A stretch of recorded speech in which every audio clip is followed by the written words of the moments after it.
Mr. Foreman, I'd like to change my vote to not guilty. You what? Oh, the kid said he was going to kill him, and he did kill him. No one even has a name, yet every single one of them has a story.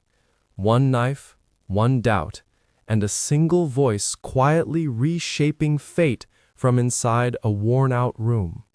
This is one of the simplest yet most powerful endings in cinema history. 12 Angry Men. The idea began when writer Reginald Rose once served as a jury member in a real murder case. Courtrooms had been dramatized countless times, but no one paid attention to the tense hours after the trial, inside the jury room. That silence gave birth to a revolution in storytelling. 12 Angry Men first appeared not as a movie, but as a live one-hour TV episode on September 20th, 1954. When United Artists approached Henry Fonda, he didn't just act in the film, he produced it. But the experience frustrated him so much that he swore never to produce a movie again. The studio chose first-time film director Sidney Lumet, known for his strict TV discipline.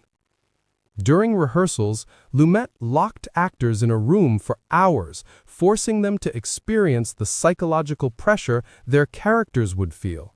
Rehearsals lasted 2 weeks, and because of that, shooting the entire film took only 21 days.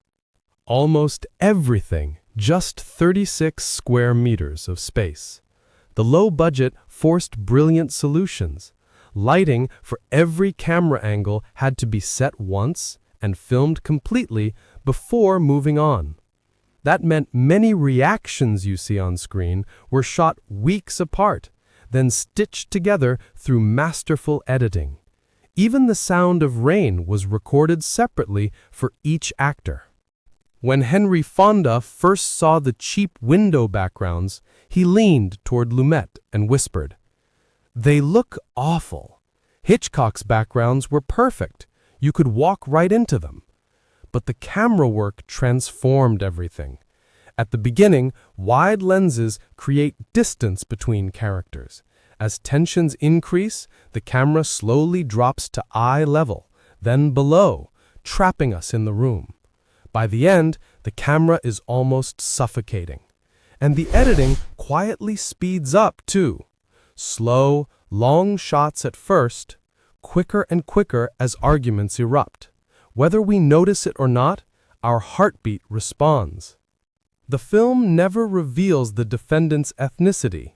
Lumet wanted us to know only one thing. He is not of Northern European descent. Prejudice decides his fate. The iconic switchblade is also layered with meaning, an Indonesian Chris-style blade on an Italian stiletto handle. A strange detail comes during the credits. The jury table shows only 11 men. The racist juror number 10 is missing. Perhaps the message is simple. Everyone learns something except him. Most characters have no names. Only jurors 8 and 9 are named, Davis and McCardle. Everyone else is defined only by occupation: salesman, banker, architect. This turns the story into a quiet war between social classes. Juror 5 comes from a violent neighborhood. Juror 9 is too old to matter to society. These two represent people the system refuses to see. Despite its tension, the entire film takes place in just 3 locations: the jury room, restroom, and hallway. Even the crew was filled with real dock workers who had 2 union cards, film and harbor. The movie was literally built by laborers. The camera begins with a distant top-down shot when the jury first enters the room.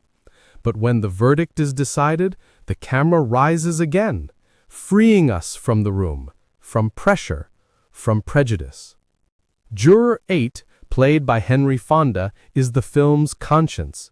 Yet he breaks the rules. He buys a similar knife, visits the scene alone, speculates beyond evidence.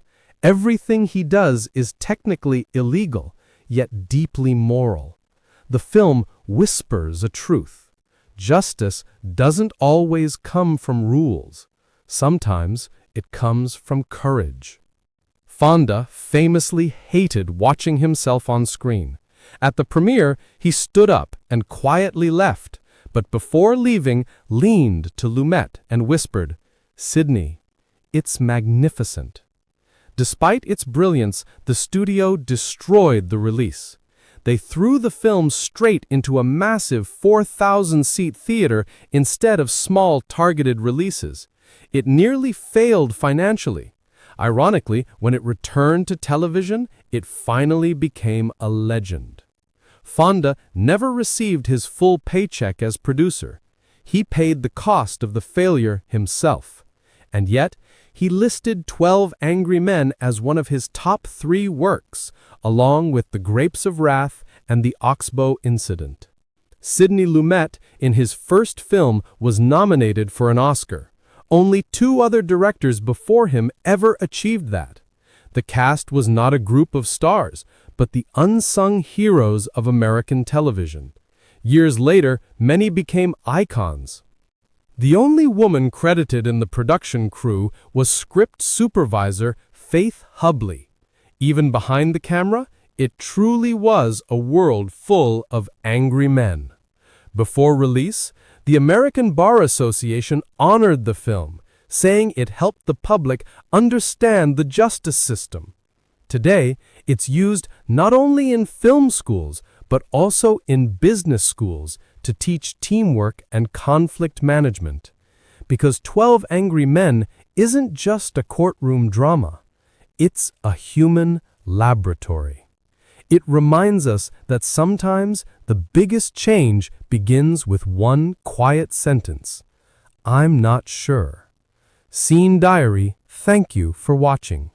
Share your thoughts below, and if this story moved you, join us here by liking and subscribing.